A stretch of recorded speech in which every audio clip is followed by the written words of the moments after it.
Good morning student, তোমরা সবাই দেখছো exam cracker YouTube channel.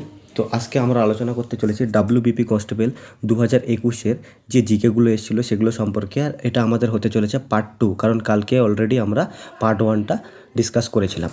So চলো স্টার্ট করা যাক। প্রথম কোশ্চেন, যে মার্কিন যুক্তরাষ্ট্রের উপরাষ্ট্রপতির নাম কি? বর্তমান টাইমে মার্কিন যুক্তরাষ্ট্রের উপরাষ্ট্রপতির নাম হচ্ছে কমলা হ্যারিস। আর যদি কোশ্চেন আসে যে বর্তমান টাইমে মার্কিন যুক্তরাষ্ট্রের রাষ্ট্রপতির নাম কি, তাহলে তোমরা কি বলবে? Joe Biden. আর মার্কিন যুক্তরাষ্ট্র, যেটাকে আমরা বলি ইউএসএ, সেই মার্কিন যুক্তরাষ্ট্রের রাজধানীর নাম কি? সেই মার্কিন যুক্তরাষ্ট্রের রাজধানীর নাম হচ্ছে ওয়াশিংটন ডিসি। মার্কিন যুক্তরাষ্ট্রের রাজধানীর নাম কি? Washington DC. Washington DC. আর যদি বলে যে মার্কিন যুক্তরাষ্ট্রের মুদ্রার নাম কি, তাহলে আমরা কি বলবো? মার্কিন যুক্তরাষ্ট্রের মুদ্রার নাম হচ্ছে ডলার। সো এখানে কি বললাম, যে মার্কিন যুক্তরাষ্ট্রের বর্তমান উপরাষ্ট্রপতির নাম কমলা হ্যারিস। আর যদি কোশ্চেন আসে মার্কিন যুক্তরাষ্ট্রের বর্তমান রাষ্ট্রপতির নাম কি বলবে? Joe Biden. আর মার্কিন যুক্তরাষ্ট্রের রাজধানীর নাম কি? Washington DC. আর মার্কিন যুক্তরাষ্ট্রের মুদ্রার নাম কি? Dollar. Next, move on to the next question. পরের কোশ্চেন কি আছে? পরের কোশ্চেন হলো যে পশ্চিমবঙ্গের দীর্ঘতম সেতুর নাম কি? তো পশ্চিমবঙ্গের দীর্ঘতম সেতুর নাম হচ্ছে জয়ী সেতু। আর যদি বলে এই জয়ী সেতুটা কোন জেলায় পড়ে পশ্চিমবঙ্গের, তাহলে তোমরা কি বলবে? কোচবিহার। এই জয়ী সেতুটা কোন জেলায়? কোচবিহার। আর যদি বলে এই জয়ী সেতুটা, যদি বলা হয় যে এই জয়ী সেতুটা কোন নদীর উপর আছে, তাহলে তোমরা কি বলবে? এই জয়ী সেতু আছে তিস্তা নদীর উপর। এই জয়ী সেতুটা কোন নদীর উপর আছে? তিস্তা নদীর উপর। এছাড়াও কোশ্চেন আসতে পারে যে জয়ী সেতু কোন দুটো জায়গাকে কানেক্ট করেছে? জয়ী সেতু কানেক্ট করেছে হলদিবাড়িকে মেখলিগঞ্জের সাথে। হলদিবাড়িকে কার সঙ্গে কানেক্ট করেছে? মেখলিগঞ্জ। হলদিবাড়িকে কার সঙ্গে কানেক্ট করেছে? মেখলিগঞ্জ। হলদিবাড়ি টু মেখলিগঞ্জ। মেখলিগঞ্জ। হলদিবাড়ি টু মেখলিগঞ্জ। আর যদি জিজ্ঞেস করে যে এই জয়ী সেতুর লেন্থ কত, তো জয়ী সেতুর লেন্থ হচ্ছে 2709 মিটার। 2709 মিটার। যাওয়া যাক পরের কোশ্চেনে, যে এটা খুব ইম্পর্ট্যান্ট কোশ্চেন। নিম্নোক্ত কোন তারিখে ভারতের সংবিধান গৃহীত হয়েছিল? ভালো করে কোশ্চেনটাকে পড়বে। নিম্নোক্ত কোন তারিখে ভারতের সংবিধান গৃহীত হয়েছিল? যদি বলে কবে গৃহীত হয়েছিল, তাহলে আমরা বলবো 26শে নভেম্বর 1949 সালে। কবে গৃহীত হয়েছিল? 26শে নভেম্বর 1949 সালে। যদি বলা হয় কবে, যদি বলা হয় ভারতের সংবিধানকে কবে লাগু করা হয়েছিল, ভারতের সংবিধানকে কবে লাগু করা হয়েছিল, তাহলে তোমরা কি বলবে? 26শে জানুয়ারি 1950 সালে। গৃহীত করা হয়েছিল 26শে নভেম্বর 1949 সালে, বাট লাগু করা হয়েছিল 26শে জানুয়ারি 1950 সালে। আর এই 26শে জানুয়ারি আমরা কি করি? 26শে নভেম্বর আমরা কি করি? সংবিধান দিবস হিসাবে পালন করি। যদি বলে ভারতের সংবিধান দিবস কবে পালন করা হয়, তাহলে আমরা কি বলবো? 26শে নভেম্বর। চলো পরের কোশ্চেনে।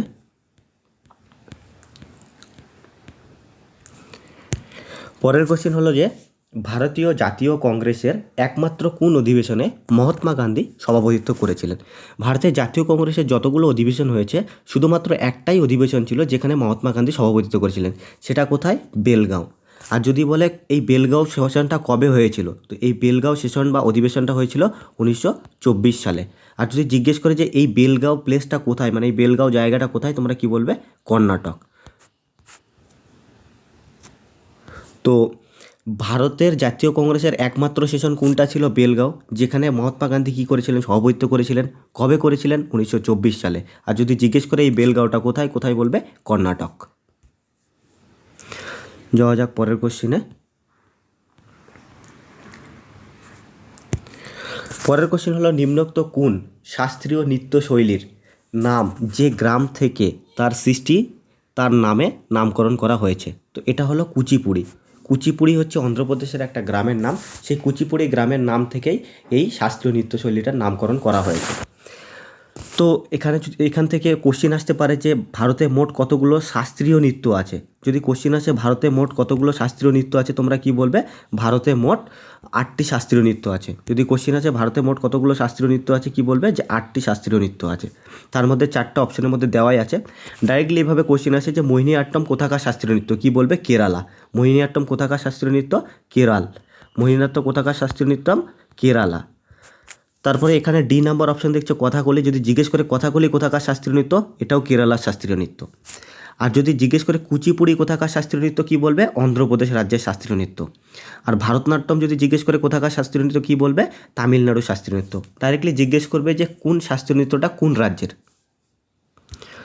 চলো যাওয়া যাক পরের কোশ্চেনে। পরের কোশ্চেনটা হলো যে সিনেমা হলে প্রজেক্টর রূপে কোন লেন্স ব্যবহৃত হয়? সিনেমা হলে প্রজেক্টর রূপে ব্যবহার করা হচ্ছে কনভেক্স লেন্স, যেটাকে তোমরা বাংলায় বলো উত্তল লেন্স। যে সিনেমা হলে প্রজেক্টর থাকে সেখানে কোন লেন্স ইউজ করা হয়? উত্তল লেন্স বা কনভেক্স লেন্স ইউজ করা হয়। এছাড়াও লেন্স থেকে দুটো খুব ইম্পর্ট্যান্ট কোশ্চিন আসে, সেটা হচ্ছে মায়োপিয়া আর হাইপারমেট্রোপিয়া। এই দুটো হচ্ছে চোখের রোগ। মায়োপিয়া আর হাইপারমেট্রোপিয়া এই দুটো কি চোখের রোগ। তো মায়োপিয়া আর হাইপারমেট্রোপিয়া কি বললাম? চোখের রোগ। মায়োপিয়া মানে হচ্ছে নিকট দৃষ্টিদোষ, এর মানে হচ্ছে তুমি দূরের জিনিস দেখতে পাবে না। তো এই ক্ষেত্রে আমরা যে লেন্সটা ইউজ করি সেটা হচ্ছে কনকেভ লেন্স। যদি কারো মায়োপিয়া হয় তাহলে সে দূরের জিনিস ভালোভাবে দেখতে পাবে না, বাট কাছের জিনিস ভালোভাবে দেখতে পাবে। তো তখন তার যে লেন্সটা দরকার সেটা হচ্ছে কনকেভ লেন্স। আরেকটা রোগ হয় চোখের, যেটাকে বলা হয় হচ্ছে হাইপারমেট্রোপিয়া। কী নাম বললাম? হাইপারমেট্রোপিয়া। হাইপারমেট্রোপিয়া মানে কি? তুমি কাছের জিনিস ভালো করে দেখতে পাবে না। হাইপারমেট্রোপিয়া তুমি কি কাছের জিনিস ভালো করে দেখতে পাবে না। তার জন্যে তুমি যে লেন্সটা ইউজ করবে সেই লেন্সটা কি? সেই লেন্সটা হচ্ছে কনভেক্স লেন্স। তো হাইপারমেট্রোপিয়ার জন্য আমরা কোন লেন্স ইউজ করি? Convex lens. আর যদি বলি মেট্রোপিয়ার জন্য আমরা কোন লেন্স ইউজ করি? Concave lens. মেট্রোপিয়াতে কী হয়? দূরের জিনিস দেখা যায় না, বাট হাইপারমেট্রোপিয়াতে কী হয়? তুমি কাছের জিনিস দেখতে পাবে না। চলো যাওয়া যাক পরের কোশ্চিনে।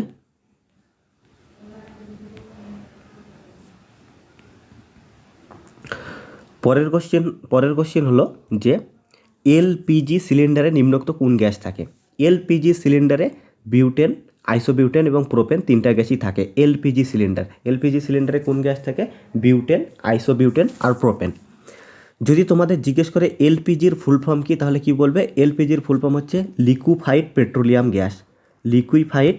এলপিজির ফুল ফর্ম হচ্ছে লিকুইফাইড পেট্রোলিয়াম গ্যাস। যদি বলে এলপিজির ফুল ফর্ম কি? Liquefied petroleum gas. এলপিজির ফুল ফর্ম কি? Liquefied petroleum gas. আর এলপিজি গ্যাস সিলিন্ডারে কোন কোন গ্যাস থাকে? বিউটেন, আইসোবিউটেন এবং প্রোপেন। এছাড়াও আরেকটা কোশ্চেন আসে যে যখন গ্যাস সিলিন্ডার লিক হয় তখন সেখান থেকে একটা গন্ধ পাওয়া যায়, সেটা কিসের গন্ধ? অ্যাকচুয়ালি এই এলপিজি সিলিন্ডারে ইথাইল মারক্যাপটেন, এলপিজি সিলিন্ডারে কি? ইথাইল মারক্যাপটেন মিক্সড করা থাকে। কি মিক্সড করা থাকে? ইথাইল মারক্যাপটেন মিক্সড করা থাকে। কী জন্য মিক্সড করা থাকে? এই কারণে যদি গ্যাস সিলিন্ডার লিক হয় তাহলে ওখান থেকে যাতে গন্ধ আসে, তার জন্য আমরা ইথাইল মারক্যাপটেন ওর মধ্যে মিক্সড করে দেই। তাহলে এতে আমরা কি বুঝতে পারবো? যে সিলিন্ডারটা লিক হয়েছে। চলো পরের কোশ্চেনে যাওয়া যাক। পরের কোশ্চেন এসে যে যদি পৃথিবীর চারিদিকে বায়ুমণ্ডল না থাকতো তবে পৃথিবী কেমন হতো? যদি পৃথিবীর চারিদিকে বায়ুমণ্ডল না থাকতো তাহলে পৃথিবী কী হতো? অত্যাধিক শীতল হতো। তার কারণ কি? তার কারণ হচ্ছে বায়ুমণ্ডলে বায়ু থাকে প্লাস ধূলিকণা থাকে। এবার সূর্য থেকে যে আলোটা আসে সেই আলোটাকে এই বায়ু আর ধূলিকণা কী করে? শোষণ করে আবদ্ধ করে রাখে পৃথিবীর কাছে। এবার যদি পৃথিবীতে বায়ুমণ্ডল না থাকে তাহলে বায়ুও থাকবে না আর এই ধূলিকণাগুলোও থাকবে না। এর ফলে সূর্যের যে আলোটা আছে সেটাকে পৃথিবীর মধ্যে কেউ আবদ্ধ রাখতেও পারবে না। এর ফলে যদি সেই আলোটা আবদ্ধ না থাকে তাহলে পৃথিবীর মধ্যে কোনো তাপমাত্রাও থাকবে না, আর পৃথিবীর তাপমাত্রা যদি না থাকে পৃথিবী শীতল হবে। চলো পরের কোশ্চেনে যাওয়া যাক। পরের কোশ্চেনটা হলো যে বৌদ্ধ ধর্মগ্রন্থ ত্রিপিটক কোন লিপিতে লেখা? তো ফার্স্ট কোশ্চেন আসতে পারে যে বৌদ্ধ ধর্মের ধর্মগ্রন্থের নাম কি? বৌদ্ধ ধর্মের ধর্মগ্রন্থের নাম কি? ত্রিপিটক। যদি কোশ্চেন আসে বৌদ্ধ ধর্মের ধর্মগ্রন্থের নাম কি, তোমরা কি বলবে? ত্রিপিটক, বৌদ্ধ ধর্মের ধর্মগ্রন্থের নাম। আর যদি বলে এই ত্রিপিটকটা কোন ভাষায় লেখা আছে, কি বলবে? পালি ভাষায়। এই ত্রিপিটক কোন ভাষায় লেখা আছে? পালি ভাষায়। এখান থেকে আরেকটা ইম্পর্টেন্ট কোশ্চেন আসে যে শিখ ধর্মের ধর্মগ্রন্থের নাম কি? তো শিখ ধর্মের যদি ধর্মগ্রন্থের নাম জিজ্ঞেস করে কি বলবে? আদি গ্রন্থ।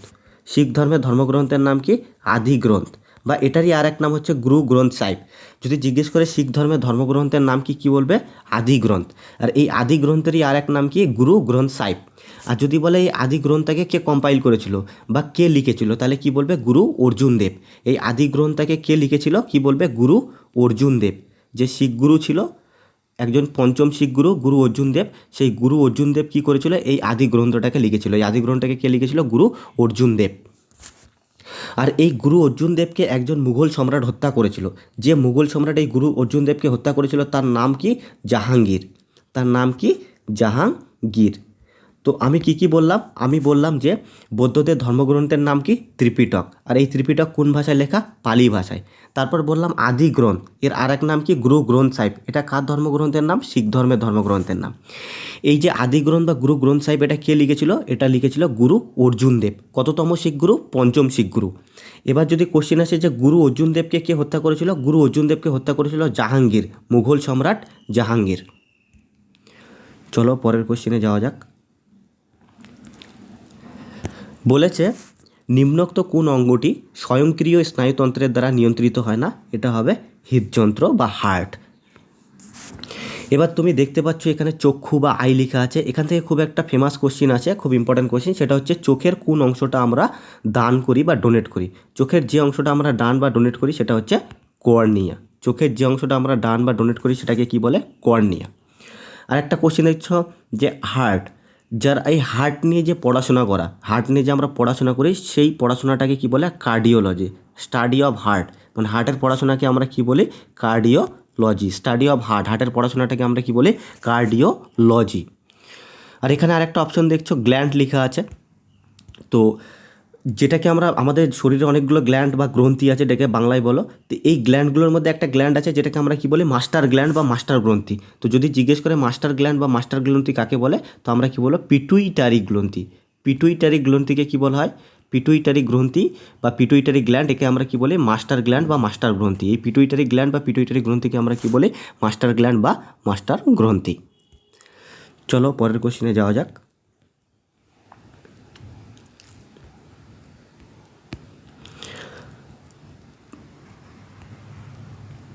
পরের কোশ্চেন যে পশ্চিমবঙ্গের রাজ্য পশুর নাম কি?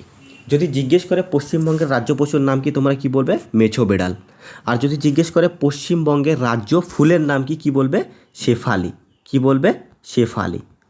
পশ্চিমবঙ্গের রাজ্য পশু কি বললাম? মেছো বেড়াল। আর পশ্চিমবঙ্গের যদি রাজ্য ফুল বলে তাহলে কি বলবে? শেফালি। আর যদি জিজ্ঞেস করে ভারতের ভারতের জাতীয় পশুর নাম কি, কি বলবে? টাইগার। ভারতের জাতীয় পশুর নাম কি বলবে? টাইগার। আর যদি বলে যে ভারতের জাতীয় ফুলের নাম কি, কি বলবে? লোটাস। ভারতের জাতীয় ফুল লোটাস, যেটাকে কি বলো তোমরা বাংলায়? পদ্ম। ভারতের জাতীয় ফুল হচ্ছে পদ্ম, যেটাকে ইংলিশে লোটাস বলা হয়। আর যদি বলে ভারতের জাতীয় পশুর নাম কি? টাইগার বা বাঘ। আর যদি বলে পশ্চিমবঙ্গের জাতীয় পশুর নাম কি? মেছো বেড়াল। আর পশ্চিমবঙ্গের জাতীয় ফুলের নাম কি বললাম? শেফালি। পশ্চিমবঙ্গের জাতীয় ফুলের নাম শেফালি। চলো পরের কোশ্চেনে যাওয়া যাক।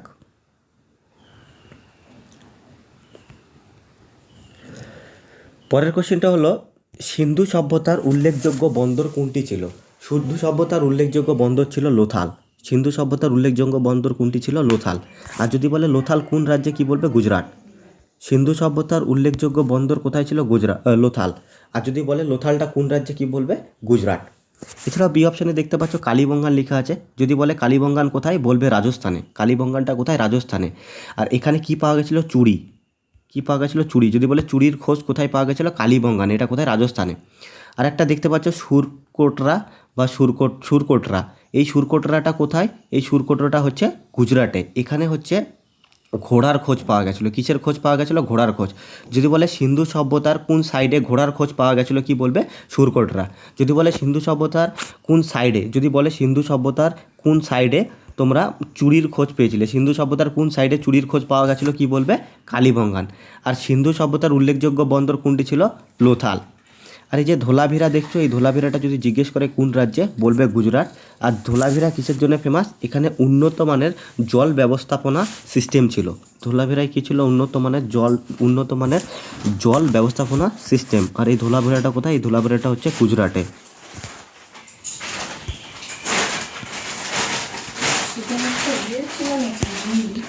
লেন্সের ক্ষমতার একক কি? লেন্সের ক্ষমতার একক হলো ডায়োপ্টার। এখানে আর একটা অপশান আছে এ ওয়াট। ওয়াট কিসের একক? ওয়াট হচ্ছে ক্ষমতার একক। ওয়াট কিসের একক? ওয়াট হচ্ছে ক্ষমতার একক। আর লেন্সের ক্ষমতার একক কি? ডায়োপ্টার। নেক্সট কোশ্চেন, আমফান নামটি কোন দেশ দিয়েছিল? আমফান হচ্ছে একটা ট্রপিক্যাল সাইক্লোনের নাম, মানে একটা ঝড়ের নাম। আমফান হচ্ছে একটা ট্রপিক্যাল সাইক্লোন বা ঝড়ের নাম, সেই নামকরণটা করেছিল হচ্ছে থাইল্যান্ড। এছাড়াও এখানে অপশন আছে পাকিস্তান, পাকিস্তান একটা ট্রপিক্যাল সাইক্লোন বা ঝড়ের নাম দিয়েছিল, সেটার নাম কি? গুলাব।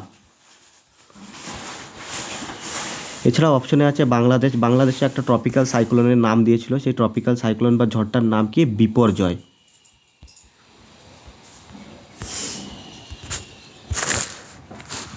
এছাড়াও আরেকটা ট্রপিক্যাল সাইক্লোনের নাম আছে, সেটার নাম হচ্ছে তক্তে, এই নামকরণটা করেছিল কে? মায়ানমার। তক্তে যে ট্রপিক্যাল সাইক্লোন ছিল, এই তক্তে ট্রপিক্যাল সাইক্লোনের নামকরণ কে করেছিল?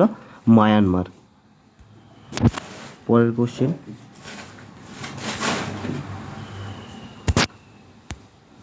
বিখ্যাত উপন্যাস প্রথম প্রতিশ্রুতি, এটা কার লেখা ছিল? এই যে বিখ্যাত উপন্যাস আছে প্রথম প্রতিশ্রুতি, এটা হচ্ছে আশাপূর্ণা দেবীর লেখা। এই প্রথম প্রতিশ্রুতির জন্যই আশাপূর্ণা দেবীকে কী করা হয়েছিল? জ্ঞানপীঠ পুরস্কার দেওয়া হয়েছিল। কবে? 1976 সালে, 1976-এ। আর আশাপূর্ণা দেবী প্রথম মহিলা ছিলেন যিনি জ্ঞানপীঠ পুরস্কার পেয়েছিলেন। আর জ্ঞানপীঠ পুরস্কার যে ব্যক্তি প্রথম পেয়েছিলেন তার নাম হচ্ছে জি শঙ্করা কুরুপ। তার নাম কি? জি শঙ্করা কুরুপ। তার নাম হচ্ছে জি শঙ্করা কুরুপ। যদি বলে জ্ঞানপীঠ পুরস্কার প্রথম কোন ব্যক্তি পেয়েছিলেন, তার জ্ঞানপীঠ পুরস্কার প্রথম কোন ব্যক্তি পেয়েছিলেন? জি শঙ্করা কুরুপ। আর যদি বলে জ্ঞানপীঠ পুরস্কার প্রথম যে মহিলা পেয়েছিলেন তার নাম কি? আশাপূর্ণা দেবী। যদি বলে প্রথম প্রতিশ্রুতি বইটা কার লেখা? আশাপূর্ণা দেবী। আর আশাপূর্ণা দেবীকে কবে জ্ঞানপীঠ পুরস্কার দেওয়া হয়েছিল? 1976-এ। এখানে আরেকটা অপশন আছে মহেশ্বতা দেবী, এর লেখা একটা বিখ্যাত বই আছে যেটা পরীক্ষায় খুব জিজ্ঞেস করে, সেটা হচ্ছে অরণ্যের অধিকার। যদি বলে অরণ্যের অধিকার বইটা কার লেখা, কি বলবে? মহেশ্বতা দেবী। অরণ্যের অধিকার বইটা কার লেখা? মহেশ্বতা দেবী।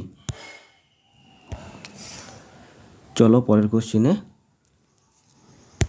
বলেছে এদের মধ্যে কোনটি একটা অপারেটিং সিস্টেম নয়? এদের মধ্যে যে তোমরা ওরাকেল দেখছো, এই ওরাকেল একটা অপারেটিং সিস্টেম না, বাট বাকি তিনটা যে আছে সেটা অপারেটিং সিস্টেম। ডিওএস, ডস হচ্ছে একটা operating system, Windows operating system সবাই জানো, আর লিনাক্সও হচ্ছে একটা অপারেটিং সিস্টেম। এটা কম্পিউটারের কোশ্চেন। চলো পরের কোশ্চেনে, কোন সালে ভারত প্রথম টি-20 বিশ্বকাপ জয়ী হয়েছিল? ভারত প্রথম টি-20 বিশ্বকাপ জয়ী হয়েছিল 2007 সালে। কাকে হারিয়েছিল? পাকিস্তানকে হারিয়েছিল। প্রথম টি-20 বিশ্বকাপ হয়েছিল এই 2007-এ, সেই বিশ্বকাপটা কে জিতেছিল? ভারত। কাকে হারিয়েছিল? পাকিস্তানকে। আর যদি জিজ্ঞেস করে যে প্রথম টি-20 বিশ্বকাপে আয়োজন কোন দেশ করেছিল, কি বলবে? South Africa. প্রথম টি-20 বিশ্বকাপের আয়োজন করেছিল সাউথ আফ্রিকা, জিতেছে ভারত পাকিস্তানকে হারিয়ে, আর প্রথম টি-20 বিশ্বকাপ হয়েছে 2007 সালে। চলো পরের কোশ্চিনে, যদি বলে পশ্চিমবঙ্গে পুলিশ দিবস কবে পালন করা হয়? পশ্চিমবঙ্গে পুলিশ দিবস পালন করা হয়েছে সেপ্টেম্বর মাসের 1 তারিখে। যদি বলে কোন দিনটি পশ্চিমবঙ্গের পুলিশ দিবস হিসেবে পালন করা হয়, কি বলবে? সেপ্টেম্বরের 1 তারিখ। চলো পরের কোশ্চিনে, পরের কোশ্চেনটা হলো যে উইংস অফ ফায়ার কার আত্মজীবনী? এটা হচ্ছে এপিজে আব্দুল কালামের আত্মজীবনী। যদি বলে উইংস অফ ফায়ার কার আত্মজীবনী? ডক্টর এপিজে আব্দুল কালামের আত্মজীবনীর নাম হচ্ছে উইংস অফ ফায়ার। আর এই এপিজে আব্দুল কালামকে মিসাইল ম্যান অফ ইন্ডিয়া বলা হয়। যদি বলে মিসাইল ম্যান অফ ইন্ডিয়া কাকে বলে? APJ Abdul Kalam. Missile man of India, যদি বলে মিসাইল ম্যান অফ ইন্ডিয়া কাকে বলে? Doctor APJ Abdul Kalam. Missile man of India বলা হয় ডক্টর এপিজে আব্দুল কালামকে। আর উইংস অফ ফায়ার এই বইটা কার লেখা? Doctor APJ Abdul Kalam. কোনো ডাউট? এছাড়াও এই সম্পর্কে আর একটা ইম্পর্টেন্ট কোশ্চেন আছে যে 1997-এ ডক্টর এপিজে আব্দুল কালামকে কি ভারতরত্ন পুরস্কার দেওয়া হয়েছিল, যেটা ভারতের সর্বোচ্চ নাগরিক সম্মান। তাহলে যদি বলে এপিজে আব্দুল কালাম ভারতরত্ন কবে জিতেছিলেন? 1997 সালে। ভারতরত্ন হচ্ছে ভারতের সর্বোচ্চ নাগরিক সম্মান। আর উইংস অফ ফায়ার বইটা কার লেখা? ডক্টর এপিজে আব্দুল কালামের। মিসাইল ম্যান অফ ইন্ডিয়া কাকে বলা হয়? ডক্টর এপিজে আব্দুল কালামকে। এছাড়াও এখানে আরেকটা অপশন দেখছো যে Subhash Chandra Bose, the Indian struggle, এই বইটা যদি বলে কার লেখা? বলবে Subhash Chandra Bose. The Indian struggle, the Indian struggle এই বইটা কার লেখা? Subhash Chandra Bose. The Indian struggle এই বইটা কার লেখা? সুভাষচন্দ্র বোস। সুভাষচন্দ্র বোসের লেখা বইটার নাম হচ্ছে দ্য ইন্ডিয়ান স্ট্রাগল। এছাড়াও সুভাষচন্দ্র বোসের আরেকটা ফেমাস কোশ্চিন আছে, সেটা হচ্ছে দিল্লি চলো, দিল্লি চলো এই নারাটা কে দিয়েছিল? যদি বলে দিল্লি চলো এই স্লোগানটা কে দিয়েছিল? দিল্লি চলো, এই দিল্লি চলো স্লোগানটা দিয়েছিল সুভাষচন্দ্র বোস। যদি বলে এই দিল্লি চলো স্লোগানটা কে দিয়েছে? সুভাষচন্দ্র বোস। ইন্দিরা গান্ধী সম্পর্কে একটা খুব ইম্পর্ট্যান্ট কোশ্চিন আছে যে গরিবি হটাও স্লোগানটা কে দিয়েছিল? গরিবি হটাও, যদি বলে গরিবি হটাও এই স্লোগানটা কে দিয়েছিল? এই স্লোগানটা দিয়েছিল শ্রীমতী ইন্দিরা গান্ধী। আর যদি বলে ভারতের প্রথম মহিলা প্রধানমন্ত্রীর নাম কি? কি বলবে? ইন্দিরা গান্ধী। ভারতের প্রথম মহিলা প্রধানমন্ত্রী কে ছিলেন? ইন্দিরা গান্ধী। চলো পরের কোশ্চেনে যাওয়া যাক। বলেছে নিম্নোক্ত কোনটি রবি শস্য নয়। এখানে যে তোমরা তুলো দেখছো, যেটাকে ইংলিশে কটন বলে, এটা রবি শস্য না, বাট বাকি সবগুলো রবি শস্য হয়। এই যে গম, সর্ষে, ডাল, এগুলো কি রবি শস্য। অ্যাকচুয়ালি রবি শস্য কাকে বলে? ওই শস্যগুলো যেগুলোকে আমরা শীতকালে চাষ করি আর গ্রীষ্মকালে তুলি, সেগুলোকে বলা হচ্ছে রবি শস্য। তো এখানে তুলো রবি শস্য না। আর তাহলে যদি বলে তুলো কী টাইপের শস্য, তুলোকে আমরা কি বলবো? খারিফ শস্য বা খারিফ ক্রপ। কেন খারিফ ক্রপ বলবো? কারণ ওই শস্যগুলো বা ওই ক্রপগুলো যেগুলো হচ্ছে বর্ষাকালে চাষ করা হয় আর শীতকালে তোলা হয়, সেগুলোকে খারিফ ক্রপ বলে। চলো পরের কোশ্চিনে।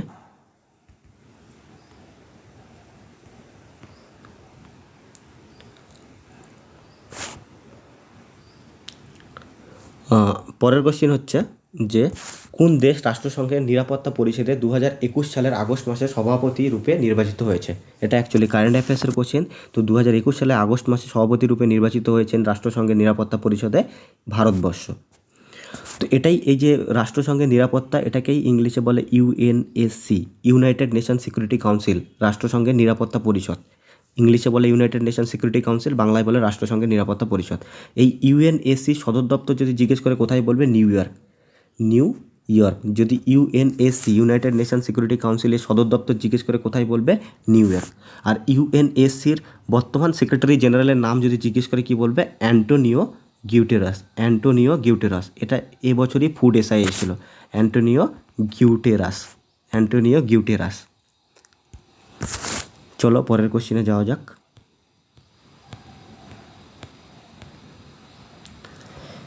পরের কোশ্চেন হচ্ছে যে কোন মশা ডেঙ্গি ছড়ায়, মানে ডেঙ্গু কোন মশা ছড়ায়।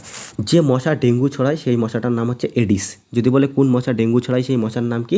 এডিস। এছাড়াও আরেকটা কোশ্চেন, ফেমাস কোশ্চেন আছে যে ম্যালেরিয়া কোন মশা ছড়ায়। ম্যালেরিয়া কোন মশা ছড়ায়? স্ত্রী অ্যানোফিলিক্স মশা। যদি বলে ম্যালেরিয়া কোন মশা ছড়ায়, কি বলবে? স্ত্রী অ্যানোফিলিক্স মশা। আর যদি বলে ডেঙ্গু কোন মশা ছড়ায়, কি বলবে? এডিস মশা। আরেকটা ফেমাস কোশ্চেন আছে যে ম্যালেরিয়া স্ত্রী অ্যানোফিলিক্স মশা ছড়ায়, বাট ম্যালেরিয়া রোগ হয় কিসের জন্য যদি জিজ্ঞেস করে, তাহলে বলবে প্রোটোজোয়া। যদি বলে ম্যালেরিয়া রোগ হয় কিসের জন্যে, ম্যালেরিয়া রোগ হয় হচ্ছে প্রোটোজোয়ার জন্য, বাট ম্যালেরিয়াকে ছড়ায় কে? ম্যালেরিয়াকে ছড়াই হচ্ছে স্ত্রী অ্যানোফিলিক্স মশা। চলো পরের কোশ্চিনে।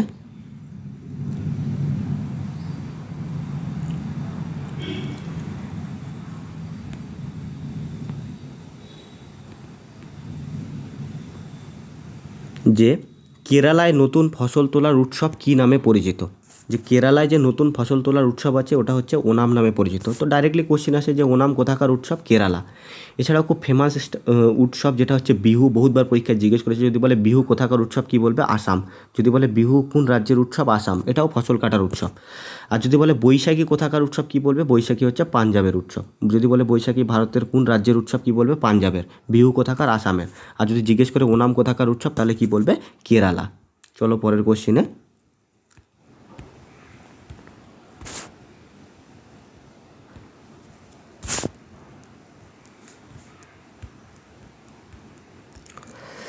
পরের কোশ্চেন হচ্ছে যে ভারতীয় জাতীয় কংগ্রেসের কোন অধিবেশনে পূর্ণ স্বরাজের অঙ্গীকার নেওয়া হয়েছিল? তো ভারতের যে জাতীয় কংগ্রেস আছে, এই জাতীয় কংগ্রেসের অনেকগুলো অধিবেশন ছিল। তো বলেছে তাদের মধ্যে কোন অধিবেশনে পূর্ণ স্বরাজের অঙ্গীকার নেওয়া হয়েছিল। তো ভারতের জাতীয় কংগ্রেসের লাহোর অধিবেশনে পূর্ণ স্বরাজের অঙ্গীকার নেওয়া হয়েছিল। অ্যাকচুয়ালি লাহোর অধিবেশনটা হয়েছিল 1929 সালে। লাহোর অধিবেশন কবে হয়েছে? 1929 সালে। তো যদি জিজ্ঞেস করে ভারতের জাতীয় কংগ্রেসের কোন অধিবেশনে পূর্ণ স্বরাজের অঙ্গীকার নেওয়া হয়েছিল, লাহোর অধিবেশন 1929 সালে। আর যদি বলে ভারতের জাতীয় কংগ্রেসের যে লাহোর অধিবেশন হয়েছিল 1919 সালে, সেই অধিবেশনে সভাপতিত্ব কে করেছিলেন? কি বলবেন? পণ্ডিত জওহরলাল নেহেরু। সভাপতিত্ব কে করেছিল? পণ্ডিত জওহরলাল নেহেরু। এছাড়াও কোশ্চেন আসে যে ভারতের জাতীয় কংগ্রেস কবে তৈরি হয়েছিল? এই যে ভারতীয় জাতীয় কংগ্রেস দেখছো, এই ভারতীয় জাতীয় কংগ্রেস কবে তৈরি হয়েছিল? ভারতীয় জাতীয় কংগ্রেস তৈরি হয়েছিল 1885 সালে। যদি কোশ্চেন আসে ভারতের জাতীয় কংগ্রেস কবে তৈরি হয়েছিল? 1885 সালে। আর যদি বলে ভারতের জাতীয় কংগ্রেস 1885 সালে কে তৈরি করেছিল, কি বলবে? এ ও হিউম। ভারতের জাতীয় কংগ্রেস 1885 সালে তৈরি করেছিল হচ্ছে এ ও হিউম। আর যদি বলে ভারতের জাতীয় কংগ্রেসের প্রথম অধিবেশনটা কোথায় হয়েছিল? ভারতের জাতীয় কংগ্রেসের প্রথম অধিবেশন হয়েছিল বোম্বেতে। যদি বলে ভারতের জাতীয় কংগ্রেসের প্রথম অধিবেশনটা কোথায় হয়েছিল? ভারতের জাতীয় কংগ্রেসের প্রথম অধিবেশন হয়েছিল বোম্বেতে। আর যদি বলে সেই অধিবেশনের সভাপতিত্ব কে করেছিল, কি বলবে?